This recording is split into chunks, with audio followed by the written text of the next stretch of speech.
जर तुम्ही SC, ST, OBC, NT किंवा VGNT या कॅटेगरीत असाल आणि स्वतःचा व्यवसाय किंवा उद्योग सुरू करायचा विचार करत असाल तर महाराष्ट्र सरकारच्या काही महत्त्वाच्या योजना आज मी तुम्हाला थोडक्यात सांगणार आहे.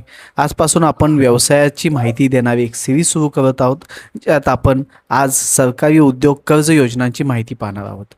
पहिली योजना आहे महाराष्ट्र महात्मा फुले मागासवर्ग विकास महामंडळाची योजना. ही योजना OBC, CBC, NT आणि VGNT कॅटेगरीसाठी आहे. या योजनेतून 10 लाखापर्यंतचं कर्ज मिळू शकतं आणि यामध्ये 0% व्याजदर आहे. या योजनेतून तुम्ही tailoring unit, garment manufacturing, fabrication workshop किंवा सर्व्हिस सेक्टरमध्ये व्यवसाय चालू करू शकता.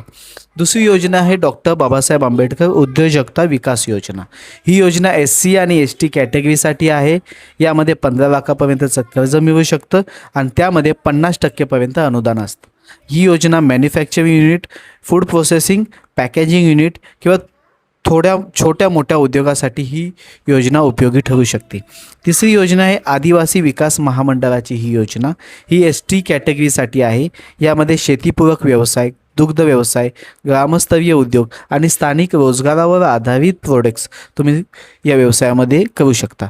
जर तुम्हाला नवीन व्यवसायात सुरू करायचा असेल किंवा चालू व्यवसाय वाढवायचा असेल तर या सरकारी योजना तुमच्यासाठी नक्कीच उपयोगी ठरू शकतात.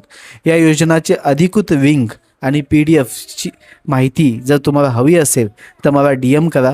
मी तुम्हाला या योजनेची लिंक आणि संपूर्ण माहिती पर्सनल मेसेजवरती पाठवेल, ज्यामुळे तुम्हाला पुढची प्रोसेस समजावणं सोपं जाईल. ही होती व्यवसायाची दिशा भाग 1. पुढच्या एपिसोडमध्ये आपण पाहणार आहोत व्यवसायाबद्दलची अजून नवीन माहिती. तुमची कॅटेगरी आणि व्यवसायाचा विचार DM मध्ये नक्की लिहा आणि या सिरीजसाठी या पेजला फॉलो करा.